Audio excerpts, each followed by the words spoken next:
Hello, everyone. Welcome to the program Shagalinku, the Saturday's edition of the program. It's good to be back here with you all. On Tuesday, we were here to talk about COVID-19 and the impact, the dangers, and what we can do as individuals, society, community, organizations, and even the government to stop communal spread, which was becoming and still is worrisome. Okay, we had guests on Tuesday. It was actually the part 2 on Tuesday and last week Saturday. And today we are here fresh with another edition, another episode of the program Shagalinku TV. My name is Ambassador Emmanuel Gabari, and thank you for joining us always, every time we come here. Today we'll be looking at a very important topic, and it's titled, or we're asking the question, what are the dangers of human trafficking and drug abuse? You know, they could be interrelated, you know, sort of, because some people might say peer pressure makes a lot of people want to travel abroad and so get fall victims of human traffickers. Some people also say maybe peer pressure also gets them to be lured by their friends or schoolmates to do drugs. I'll be having 2 guests today. One of my guests was there before we started the program, very on time. So I will bring her on to introduce herself, and then we will expect the other guests to also join us all the way from Kenya, Mombasa actually. But my guest is already here, and we'll let her come on and be with us now, and she introduces herself as we'll go on to talk about drug abuse and also human trafficking. Hello, Evelyn. Hello, Ambassador Gabari. Good afternoon from Enugu. Yeah, it's good to see you, and I'm happy the network is clear. So quickly introduce yourself, what you do, your organization, and if there are programs you're currently running, the whole world would like to know before we start off the program. Okay, thank you so much for having me on this platform. I'm so grateful. My name is Joseph Evelyn Chioma. I'm the program manager for Society for the Improvement of Rural People, and also the project officer for United Nations Office on Drug and Crime on Drug and Substance Abuse Prevention, Treatment and Care Services in Enugu State. SEP Nigeria is an NGO based in Enugu State. It has been in existence for more than 25 years now. We run a lot of programs, but particularly because of this topic I'm going to be speaking on today, I rather speak on the programs we run on issue of drug and substance abuse. Over 6, 7, 8 years now, we've been implementing programs on drug and substance abuse. Previously, we've been in prevention in terms of providing education and sensitization. Then for the past 6 years or so, then we're supported by UNODC, that is United Nations Office on Drug and Crime, to implement a project for the young population. That is in terms of providing drug and substance abuse treatments, care services for them. We provide them service in terms of taking care of their health, provision of health education, their general well-being. Then subsequently, from the outcome of that program, we discovered there is a need, because we discover a gap in terms of information, in terms of the knowledge of the general population. What do they actually know about drug and substance abuse? Okay, so because of the gap, UNODC came up with another project, which is on sensitizing the general population, especially the critical stakeholders of various communities, to provide adequate information about drug and substance abuse, with the aim of, increasing awareness about this issue of drug. That is a health issue, not a criminal issue. And also to, reduce the stigma these people face, and also to increase service uptake for people who are already in a dependent state. So this project has been running for close to a year now, and we've seen a lot of impact that project has achieved over the year. Yeah, treatment services, it's very, very much okay, but we are looking at, there are so many barriers that prevent people from accessing these services. In terms of how many treatment centers are available, okay, and those that are available, are they accessible to the people, okay, and also we also look at the stigma that these people face in terms of accessing these services. So I think in the course of the program, I will take more time to talk about this. Yeah.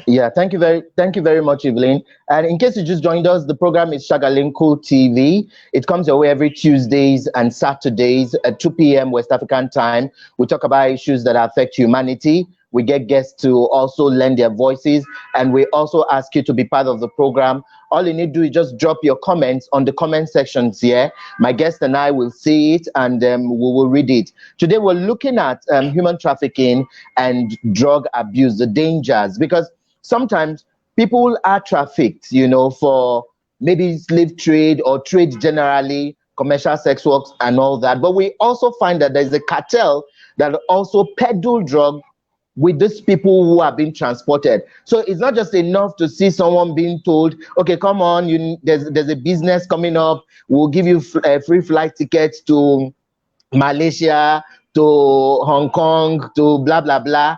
And then you are happy that you've gotten a job. You don't know that you're being used as a means of transportation of substances, you know. I'll come back to you, Evelyn, and ask why we wait for our Mombasa guests to join us and talk about human trafficking angle. You made mention of something that is very, very key in this fight against drug addiction and drug abuse, the stigma attached to it.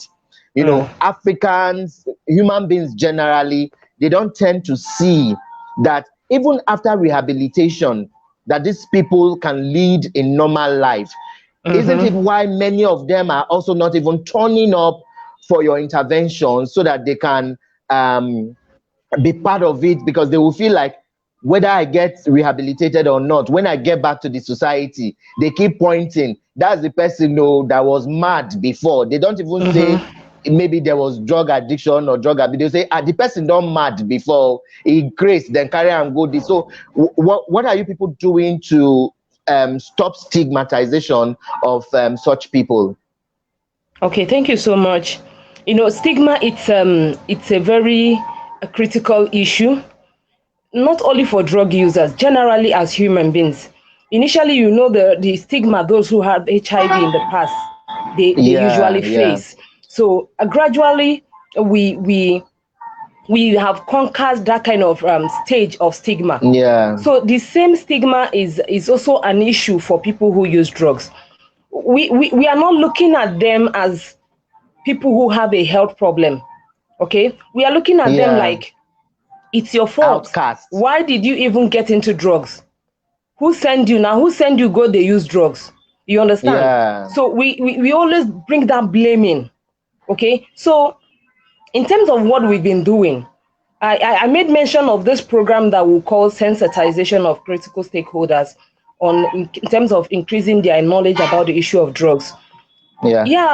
When we train the traditional rulers of various communities, of course, we know most of these users come from a particular community. So if we bring the traditional rulers and the religious leaders, name them, even the security operatives, the healthcare workers, because everybody needs to be involved. When we train them, we provide them an evidence-based training on this issue of drug. We need to tell them, currently look at where we are on the issue of drugs. Okay, like we in terms of provide the statistics, the data, so that they will see the picture of what we are talking about. Okay, so like in 2018, UNODC conducted a national drug use survey, which came out with the report was very, very alarming, that 14.3 million Nigerians are using drugs. And we are talking about a particular type of drug. Okay, now we are looking at cannabis, which we know is the most highly abused drug in Nigeria. Okay, where we are having 10.6 million people abusing only cannabis. And we go down to opioids, we are having 4.6 million are using opioids like tramadol, codeine, and the rest of them. Okay, so when you bring the picture of this is what is happening. So giving them this information, telling them these people, they need help. It's not by calling your neighborhood watch to come and arrest them, beat them, lock them up in prison. Next week you bring them out and they are 10 times worse than who they are before, because it's already an addiction. We try to bring them the knowledge of knowing that this is an addiction problem that needs a health intervention. Okay, so by bringing this picture, you're kind of changing their mindset. Okay, so really, this is not actually what we are thinking. Some already believe that drug issue is a spiritual issue, that when you are already having a drug related symptoms, okay, they believe that, oh, this person has there is a demon from their father, from their mother's side, or from the family that is actually against this person. So some tends to take them to spiritual homes where these people human rights are being kind of infringed upon. Okay, so in terms of bringing these people on board, sensitizing them, making them understand, okay, that these are issues that we need to tackle. This is not the issue that we need to infringe on the rights of this person because you think basically this person's fault that this person is using drugs. So bringing these people in has really done a lot in terms of bringing their knowledge about what is happening, and also giving them options of treatment that are available for these people. You can tell them, okay, that this person is using drug, is dependent on this particular drug, doesn't mean that this person's life is over. That once this person goes into treatment, okay, the process of recovery, this person can still be, contribute meaningfully to the community and the society. Person, Yes. So this is a program that. Okay. Yeah, finish up. Yeah. Okay, so the program has really. The program has really. This program. Okay, it has really brought about many people knowing the types of drug that is even abused in Nigeria, knowing the number of people who are abusing drugs. Okay, also knowing there are services, there are places they can access services. There are things, there are also preventive methods that they are going to embark on to ensure that those who are not using do not engage in using. Okay, bring the protective environments, bring the parents involved. Okay, so when all these factors are built upon, okay, we ensure that everybody is on board, everybody is aware of this particular issue, and that will go a long way in terms of reducing the effect of this abuse on our society. Yeah, but it's a good thing you brought into your discussion the parents, because in fact that was what I wanted to interject and ask you, that in this whole scenario, I'm just seeing the person, maybe the drug addict or the person involved in all this, and I'm wondering in my head why you talk about the issues of stigma, why you talk about how the UNODC is doing their best, why you talk about other organizations trying to rally around. In my mind, I'm like asking, where are the parents in all of this? Because this whole thing starts from the home front. So yes, no matter how beautiful the program is, laudable, you guys will do your best and leave and go home. We're looking at how they are even integrated back to the home, because I like the point you say, they always look at issue like spiritual issue. So everything in Africa is always spiritual. A woman delivers 7 children, 7 girls. She sees it that is her running mate, is her husband's other wife that is causing her not to give birth to a male child. So it's I'm really happy you brought in how you bring the parents and all that to also integrate and help out in all this. I'm going to be asking you the challenges you face each time you do all this, because I know for every good thing, there's always a negative perception to it all, and people always bring me, like I was saying in my program last week when we were talking about COVID-19, I said even when they find vaccines tomorrow and ask everyone to come and take vaccine to help themselves, they will always bring theory. These people are bringing it. Women will say they are bringing it to spoil their womb and not have children. Men will say they are doing it to make men sterile. There's always one theory that doesn't even make sense. Anyway, before we go on, we're still expecting our guests from Mombasa, but like we do, we have recharge cards that we give away in between the program. So today, I forgot last week, so today I will be giving away 3 recharge cards. So the first one is for those who use the red line. I won't be calling the name of the network, but if you know you use the red line, I'll give out this now, and then we'll come back to do the yellow line. So fastest finger, whoever is watching now, grab your phone. If you use the red network, I'll be reading out this now, so you pick it up while I'll be asking my guest the next question soon. Okay, so 0628 03 33 9552 0161. I'll take it again for the fastest finger. 0628 03 33 9552 0161. Please let us know if you load this and it went. Just tell us loaded on our comment section, but we'll still read it out later on. And if you use the yellow network, no worry. A few times after we talk with Evelyn, we'll still bring the next network and the next one before we finish the program. Well, Lady Evelyn, welcome back, and I'm enjoying the discussions here. Quickly, let me go to the comment sessions and read a few comments and see if we can respond to them, and then we will continue from there. I got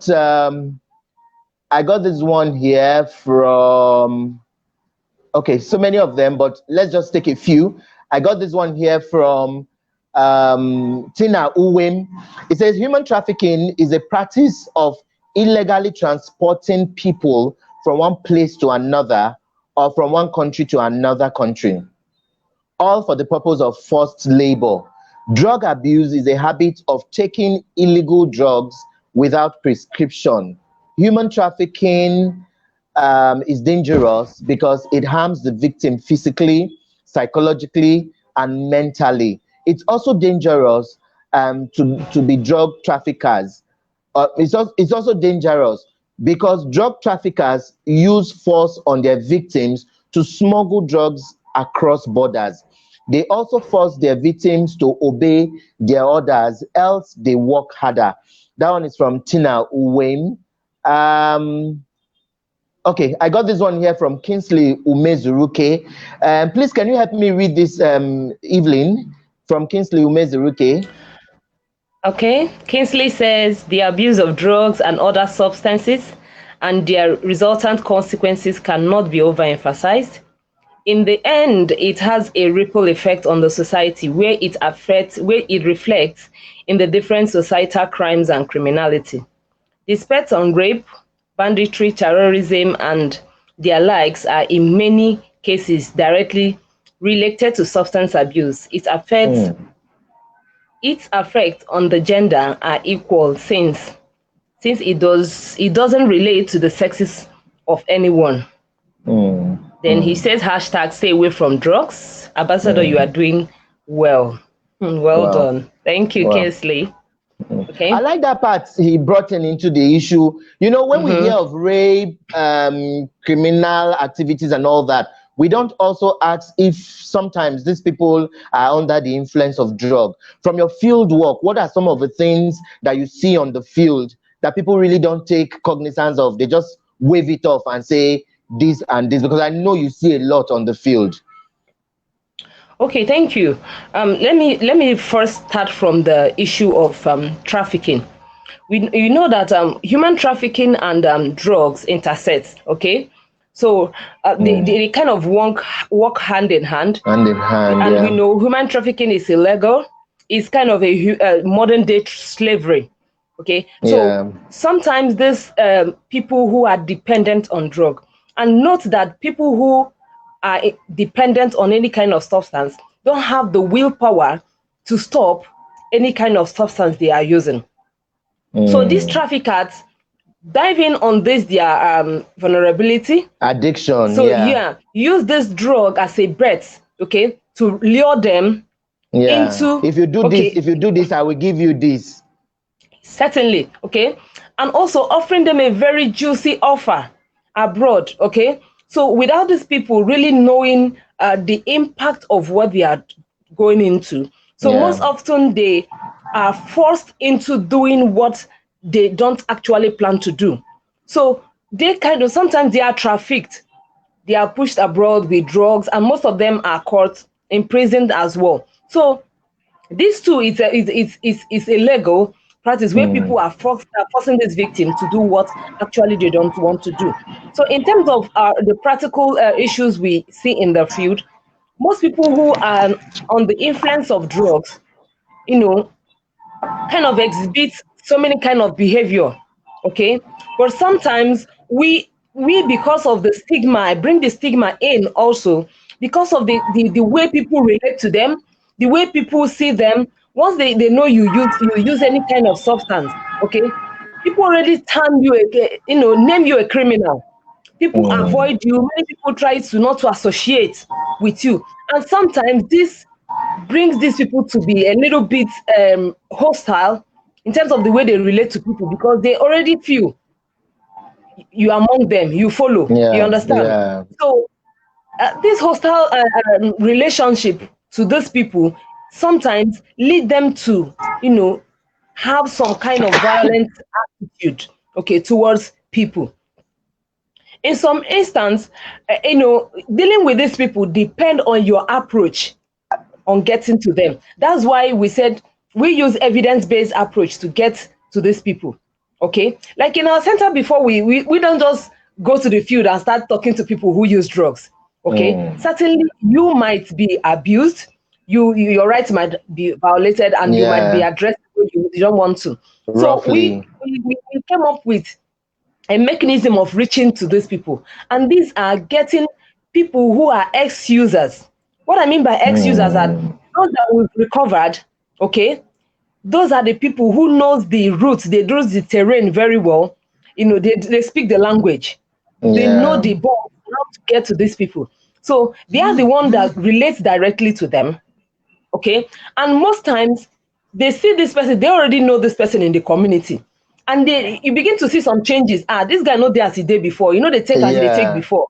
You understand? So these visible changes, in terms of these people, use his or her life as an example. Okay, so this person are the people who brings in these people, makes them feel at home. And I tell you, if you relate with them normally, the way you relate to an average human being, they respond very well, okay? But because their mind has already been positioned that people always stigmatize them, people always see them as criminals. So sometimes they are always alert to counter react to any kind of attitude it brings to them. So we've been working with them fine, but I tell you, there are also challenges, okay?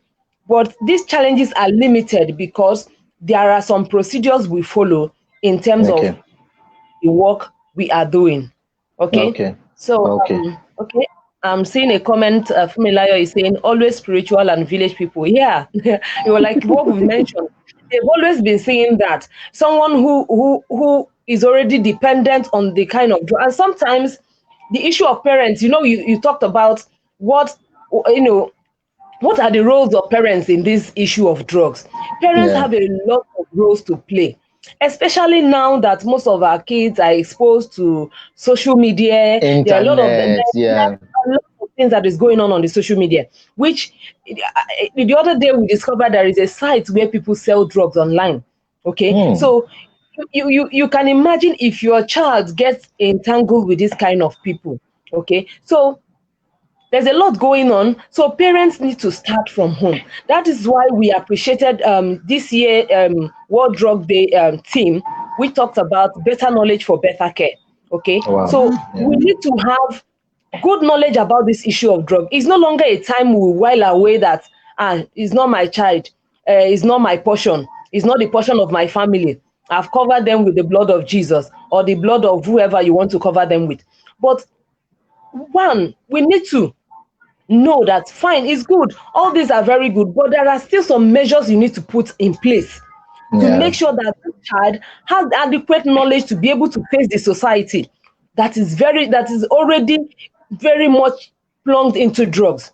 This issue of COVID-19 kind of, exposed the whole issue of drugs, not only drugs, not only drugs, even on domestic violence that we know that there is a lot that's happening, even on the issue of rape that we are experiencing every day. Most of these things have been happening.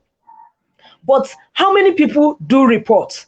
How many people come up? Even when you report, how many people believe that what you are saying, you are actually saying the truth? How many people will blame you for those acts? Okay, it's your fault. How did this happen? If it's domestic violence, they tell the woman, maybe it's your mouth, or maybe it's the way you are talking, or maybe it's this. A lot of victim blaming comes in. So this issue of COVID-19 brought about the whole issue. You can imagine the whole number of people that were, even the 2020 World Drug Report that came up, it's still the results are still very much alarming. Okay, the results are still very much alarming. So parents have a role to play. Start at home, teach your children about the issue of drugs.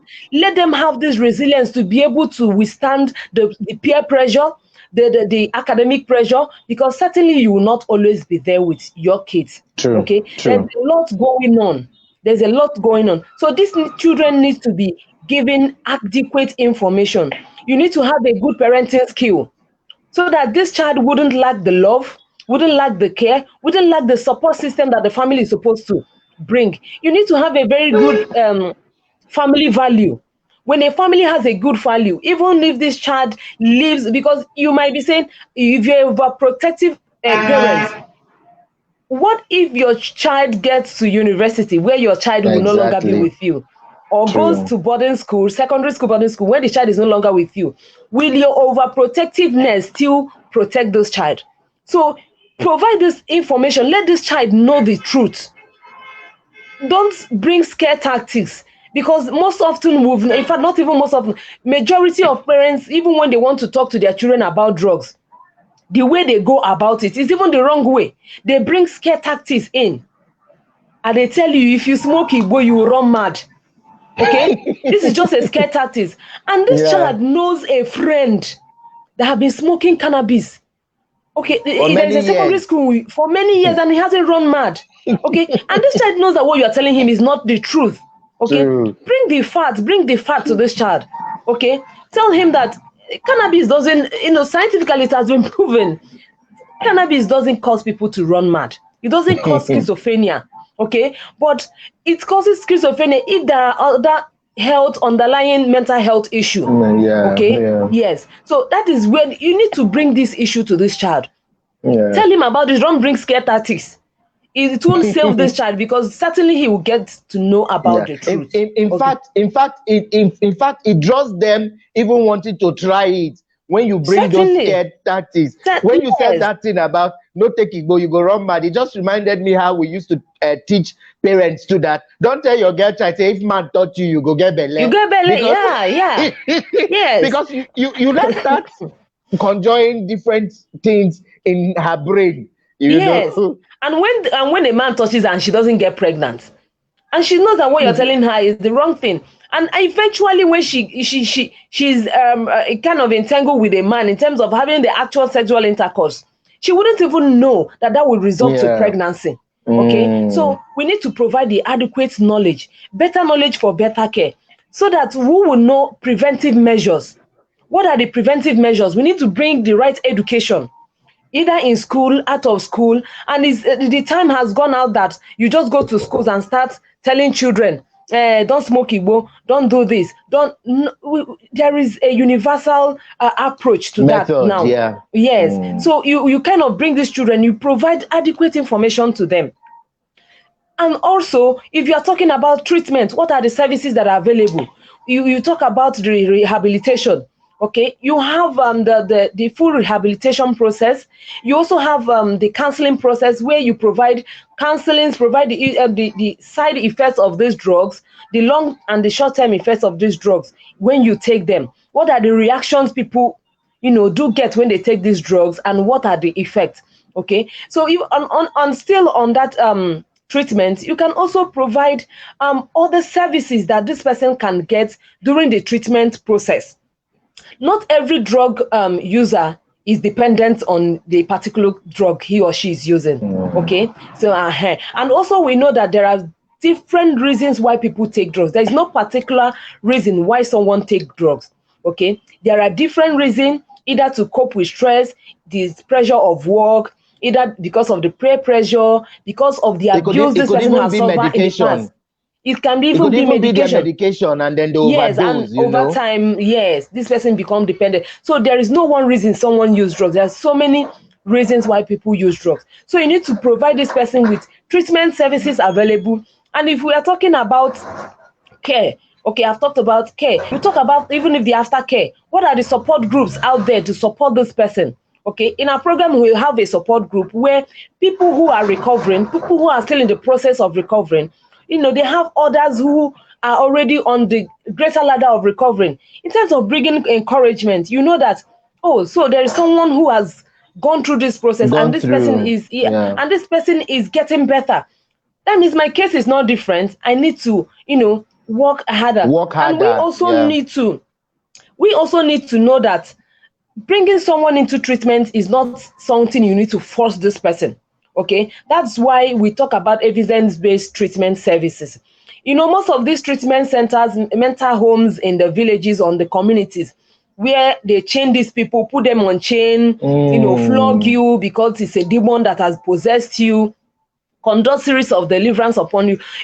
This services violate the human rights of these people. This person needs to, access this service willingly. This person needs to know that he has a problem. And that is where counseling comes in. Okay, and during the process of counseling, you don't just assume that this person, this is the level of his or her dependency. There is no assumption. So there are methods, there are scientific methods you use in assessing this person's level of dependency, his level of use. Is he a high or moderate or low risk user?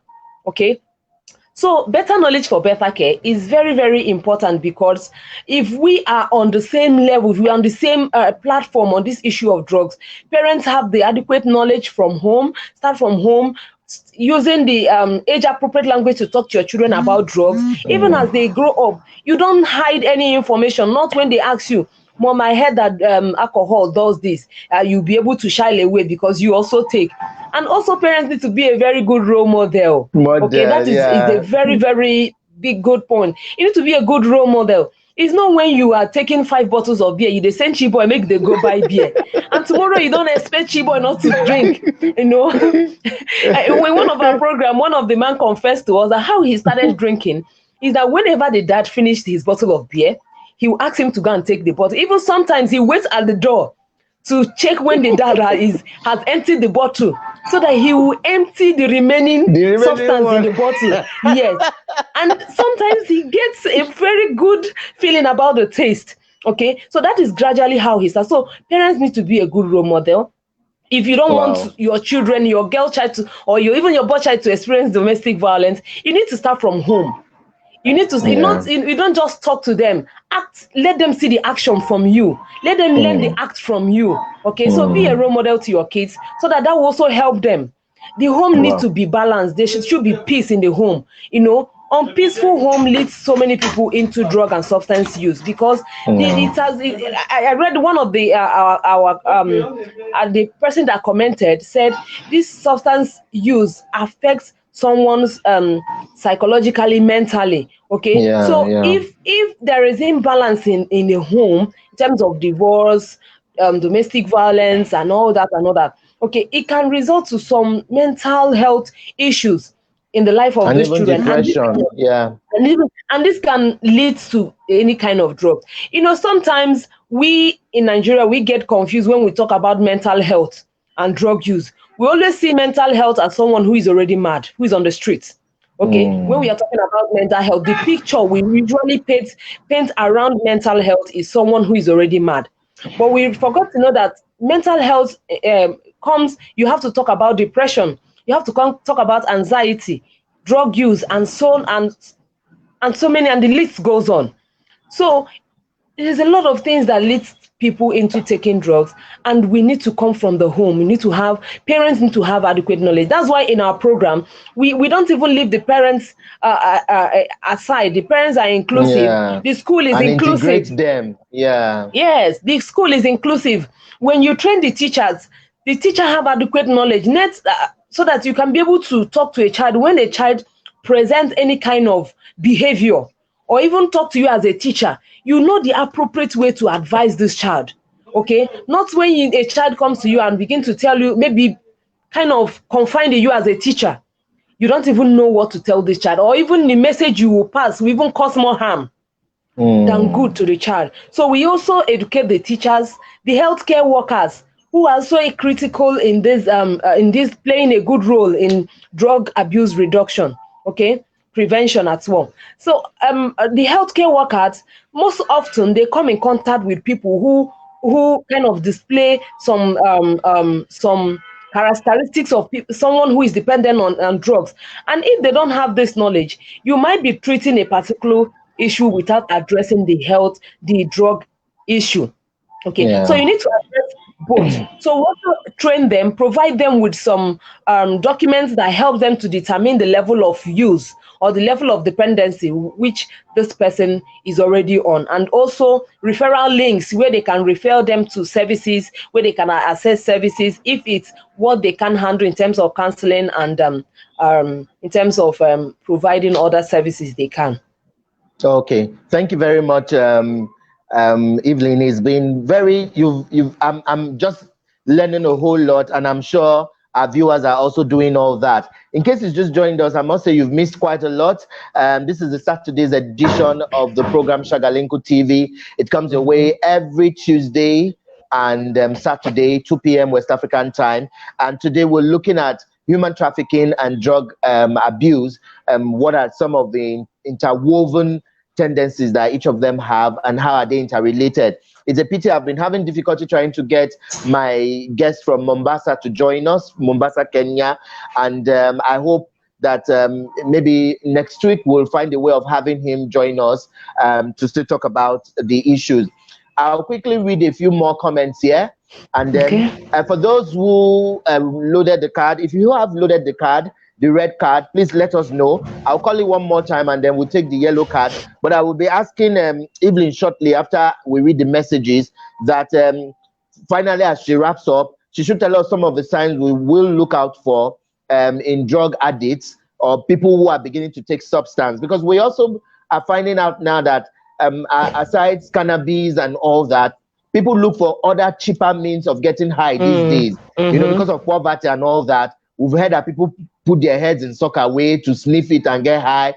We've heard things as frogs and feces and all that. But we'll come to that. We'll let you help us look at the signs parents and people can also be. Though you talked slightly about it when you were mentioning schools, teachers, and all that. But you use that and wrap up for us. But quickly, let me read out the card once again. For the red network, it is 0628 033395520161. Let me look out for the yellow one and then call it out. Please, when you load it, just simply write loaded on our comment section so we can tear it off at least and not call it out next week Tuesday. I got many messages here. I will read them shortly. But let me give out this card for those who are using the yellow network. This one is 7890 8076 3984 27637. I take it again. 7890 8076 3984 27637. These are the two for now. We'll call the last one as we wrap up. Okay, Evelyn, let's take some of the messages here. Okay. This one is from Cornelius, help us read this one out. Okay, Cornelius says, human trafficking victims may experience complex trauma as a result of repeated cases of intimate relationship that are unwarranted. What are the health implications on the victim? Okay. Okay. I think he's Yeah. also asking a question as well. Yeah. He said, Yeah. what are the health implications on the victim? Okay, I'll come back to that, but let me read this other message here. It's from Nedi Nora Ugu. It says, the problem with drug use is stopping it, not starting. People who are dependent on drugs cannot help themselves. It's not about lack of willpower or moral failure. The drug has taken over them. That's why prevention is always best approach. Well done, colleague. Okay, that's from Nedi Nora. Thank you very much, Nedi. Yes. Yeah. She So made a very do you good point. yeah. Yes. Let me start from Ms. Nedi. Thank you so much for joining. She made a very valid point here that the issue of drug is not all about starting. Okay, starting is not the issue. Is the issue is usually stopping it. Yeah. stopping it. That is where the issue lies. That's why we are talking about prevention.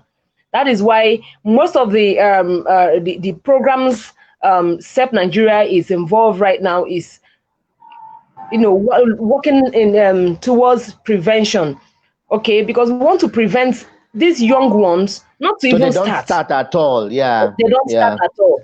But prevention for those that have started already, there should be adequate services for them to also bring them out of their level of use. Okay, so starting is not a problem; it's stopping, and it's not out of their willpower not to even stop where they have started.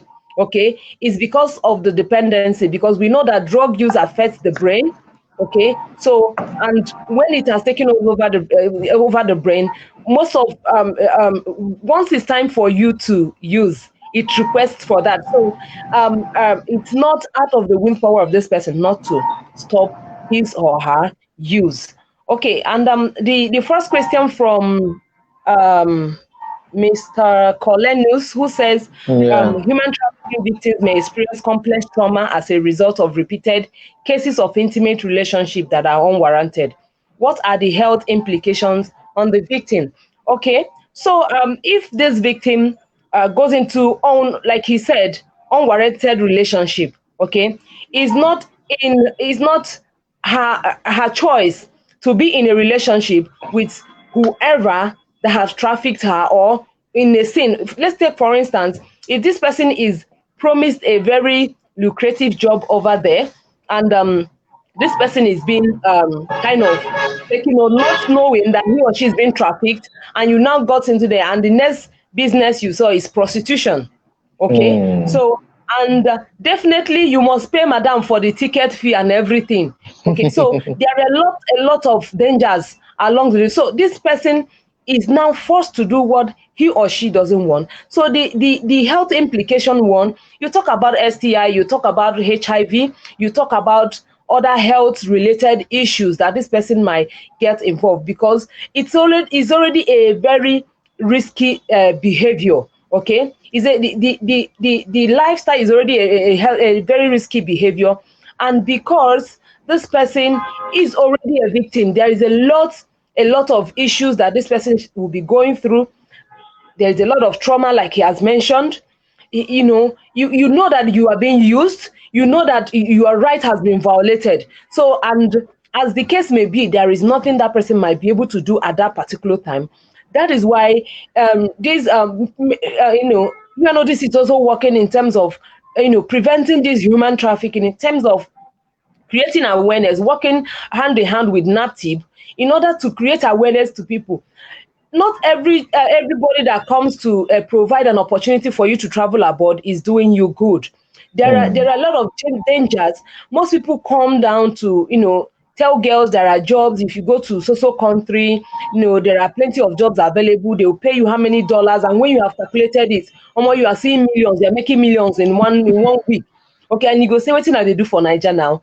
And the next thing they lured you into this act, and when you get over there, you see that the life over there is a very horrible life, and it's a very traumatizing situation that these people find themselves in. And most cases, women and children are most victim of this trafficking as well, because they kind of, they are more vulnerable. There are a lot of issue. And so as we are talking about trafficking, we also need to look at what are those factors that also lead people into making that kind of choices, not even looking at or listening to, advising that this thing might be a wrong deal. But because there is poverty, there is unemployment, there is unrest in community, there are a lot of issues that is, kind of contributing to this factor, that people need to say, okay, is a risk. Life is already a risk, so let me take this risk.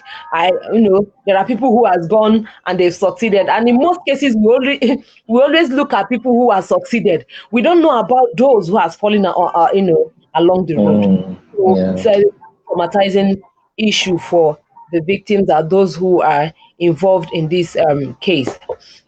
Wow, thank you very much. We're wrapping up now. Really, so many things to talk about, but time is not our friend.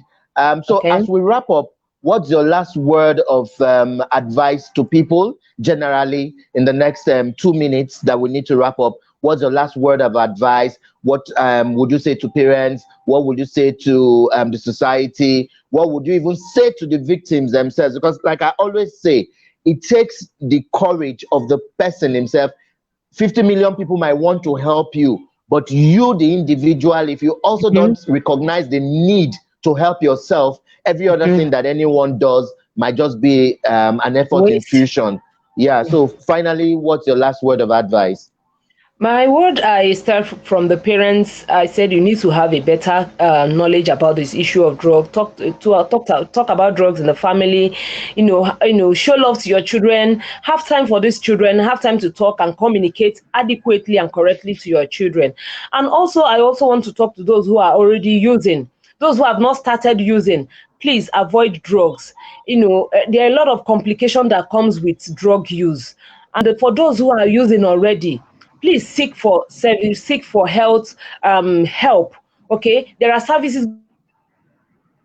good services available for you out there that will help you come back to your normal state and make you, contribute meaningful to your society, and also to help you reduce harm to yourself and to those around you. Because drug use have a ripple effect. It does not only affect you as an individual, it affects your family, your society, your country, and the world as a whole. Wow. Okay. Thank you very much. Well, this is the size of the program. I want to thank my guest, Evelyn Chioma Joseph from Enugu, Nigeria. Thank you so much for the educative and very incisive talks we've had. I really have learned so much, and I know our viewers have also. And yes, sorry to Mr. Paul Adok. I really don't know what happened to your network that you couldn't join us, but I hope when we do a part 2 with Madam Evelyn again, we'll look at another angle of drug abuse and some of the things we didn't touch on during the program. We'll just look for a part 2 of it, and we'll hope that network will also let our guests from Kenya join us. Thank you so much, Evelyn. Any final greeting? Anybody you want to greet as we wrap up now? Okay, I want to greet my executive director, Honorable Dr. Chris Ugu. I appreciate you so much for your support and your guidance always. I appreciate my colleagues as well. Nene, I appreciate you so much. I appreciate you, Ambassador Gambari. Thank you for creating this platform. Thank you for all that you are doing. You are doing such a wonderful work in terms of providing information, sensitizing the people around so many issues that is bothering the country and the world at large. Thank you so much. And I also want to appreciate UNODC for their wonderful work they are doing around the issue of drug and substance abuse in Nigeria.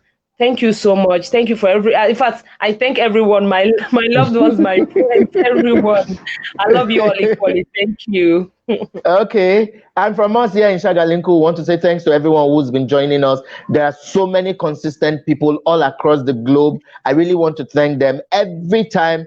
In fact, some inbox me even before the program, and they'll be asking, what's the topic for Saturday? What's the one for Tuesday? We get a whole lot of patronage. We want to really thank all of you. So we'll see you on Tuesday with another fresh and interesting topic.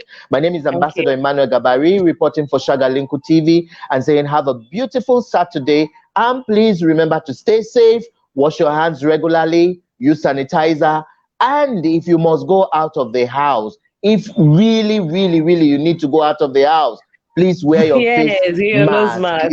Yeah. Okay, someone here just wrote this finally. It says, great topic. It's from, who is that? I can't see the name very well. Edosomwa Rosemary. Sorry if you didn't pronounce that rightly. You even try. I didn't go there. The name sounds German. Thank you, Edosowa Rosemary, for joining us. Okay, till we see you all on Tuesday. God bless you all and have a beautiful Saturday and enjoy your weekend. Thank you, Evelyn, for joining us. Bye-bye. Thank you. Bye. Yeah.